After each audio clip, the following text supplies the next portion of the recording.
história aqui agora é que o Daniel Mastral falou na sexta-feira aqui com a gente que o Bill Gates estaria supostamente produzindo uma super vacina.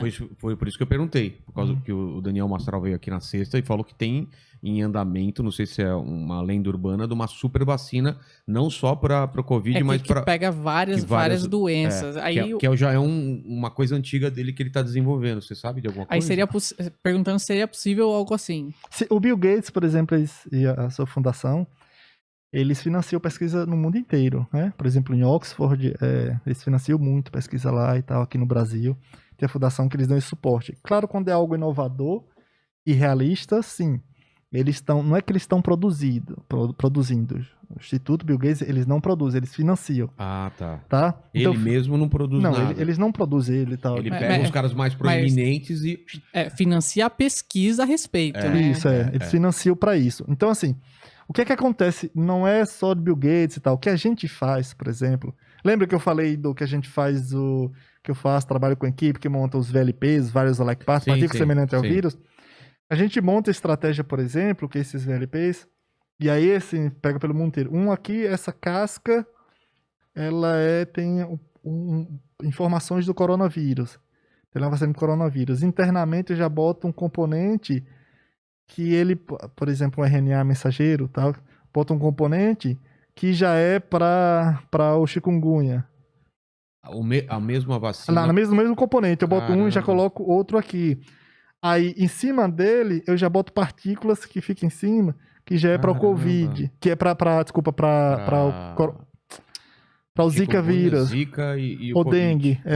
Então, você já monta... Aí a gente monta estratégias... Uma super vacina. Que são super vacinas. São componentes que têm multifunções. Sim, a gente faz isso, assim. Então, não só aqui... Então, não é de se espantar, não é de admirar que o Bill Gates possa estar financiando esse tipo de coisa pelo mundo. No mundo inteiro, assim, faz isso. Agora, assim, não é coisa que vem, assim, de uma hora para outra.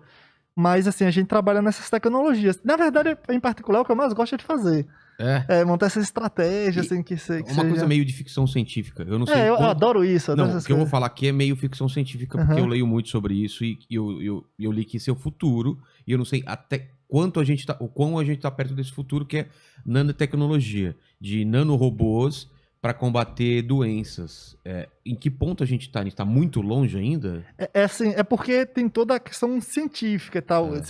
Ficção isso daí. Monta o robozinho, imagina a figura de seres humanos e tal. Mas, na verdade, nem é tão futuro. Já tudo é presente, assim. Por exemplo, quando a gente monta uma partícula como essa, por exemplo, a vacina de Oxford, é um pouco disso. A gente pega um vírus... Nanotecnologia. Pega um vírus, tira um pedaço dele, ou simplesmente abre ele, coloca um pedaço do outro vírus, e ele vai lá estimular o sistema imunológico. Mas ainda é um organismo vivo. Sim. O que eu tô dizendo é robótico mesmo, alguma coisa muito pequena, tamanho... A parte de nanotecnologia... adoro, por exemplo, das minhas especialidades é nanotecnologia, porque sempre trabalhei com biosensores. Biochips que detecta... Nano tem a ver com tamanho, né? Que exatamente. É muito reduzido. Exatamente. Nanotecnologia é uma coisa muito reduzida. E vírus tá nessa perspectiva. Nessa perspectiva, o tamanho dele. E existem já robôs desse tamanho? Não é que são robôs, por exemplo. Tem estudos, por exemplo, com esses VLPs que a gente faz. Ele, basicamente, é um vírus falso. Mas ainda é um organismo vivo. Não é vírus. Não é? Não. Ele não tem nada de vida, ele não vai ter condições de nenhuma. É só proteína, é só que a gente monta ele. Tá. Nisso, a gente bota nele a informação... Por exemplo, tem vários estudos com essas partículas, porque como ela tem um tamanho certinho, ela vai chegar ao nosso ponto. Ela tem estruturas que vai fazer com que parte do nosso corpo, as células, capte ela. Sim. Só que ela não capta nossas células, ela não capta e destrói, se destrói por destruir. Destrói e vai lá em outra célula e apresenta. Olha, vê aqui se é diferente ou não. Nisso a gente monta essas partículazinhas que pode carregar, por exemplo, uma informação que pode ser contra uma célula cancerígena. Tá. Então a gente pode montar nesses nanotecnologias, esses nanorobozinhos que você está comentando, basicamente são partículas, tem que ser natural. Tem que ser... porque ele vai degradar. Robô dá a impressão de que são coisas... tipo metálico, coisa assim, e não pode ser isso, porque, pode ser, tipo assim, como é que a gente vai... A gente coloca no nosso corpo, mas como é que o corpo vai se livrar? se ele depositar em algum lugar, pode ser problemático para o nosso corpo. Exatamente. Tem que ser coisa que a gente coloque, mesmo que seja sintético, que ele se degrade ou que pelo menos absorvido ou as próprias células, o corpo elimine. Tá. Então, assim, isso a gente faz muito em laboratório isso. Isso já é realidade, então. Sim. Cara, tem muitos estudos. Doideira isso, cara. Graças a Deus, assim. Não, mas eu acho doideira de coisa legal, assim, que você via em filme de 10 anos atrás que já tá sendo realidade, então. Que faz muito em laboratório. Isso é muito legal, assim. E a ciência a gente conecta com o mundo inteiro. Lembra a gente falando, ele tava conversando com o Jaque e tal. Falou, Jaque, o que Elisa mandou aqui da Austrália e tal. Ela, pô, Gu, tô aqui, tô passeada, vindo a um show e tal. Mas e aí, como é que estão as pesquisas? A gente já começa a falar sobre pesquisa. Tarará. Então tem chance de ter A gente conecta com o mundo inteiro, então, mas cara. Tem chance de ter pesquisas totalmente secretas, muito avançadas, que a gente nem sabe o que está sendo feito, ou não existe essa possibilidade? Que a gente não sabe, sempre há, porque assim, quando tem interesse público, a gente não pode dispersar, a gente não pode...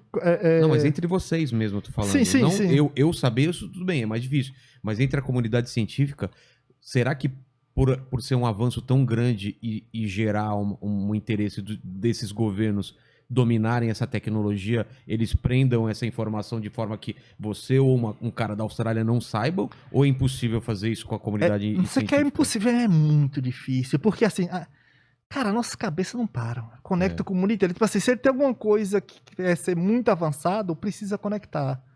Porque tem coisas que... Não é um cara sozinho que é um gênio. Nunca é. Não é, né? Nunca é. Tipo assim, se ele não faz as coisas se não tiver conexão, porque tem... As coisas estão andando tão bem e às vezes travam por causa de uma pequena peça. Que é um que aí cara vai da alguém Austrália, lá que fala, exatamente. Que é um especialista da Austrália naquele negócio, entendi. Que aí, por exemplo, eu falo do exemplo de Elisa e tal, alguns outros amigos pelo mundo. Eu falo, poxa, tá um amigo lá na França. Eu falo, pô, velho, dá uma olhada nesses meus dados, por favor. Caramba. Aí ele vai e olha os dados, fala, pô, poderia ter melhorado aqui. Aí eu vou lá e experimenta, dá certo. Entendi. Senão, assim, claro que não dá pra compartilhar dados que são... de interesse, né? Tipo assim, de repente a gente não pode perder e tal, que outra pessoa pode já lá replicar, publica primeiro, ou patenteia primeiro, vai lá e faz mais rápido. Mas assim, quando são pessoas muito próximas, sim, às vezes, cara, não tá caminhando, cara. Ô, Gustavo, se você substituir, ou se você mudar o pH nesse ponto, de repente pode alterar seu resultado. E vai lá e altera. Entendi. É difícil você andar se você não tiver conexão. Perguntaram aqui no chat também, foi uma coisa que eu também vi,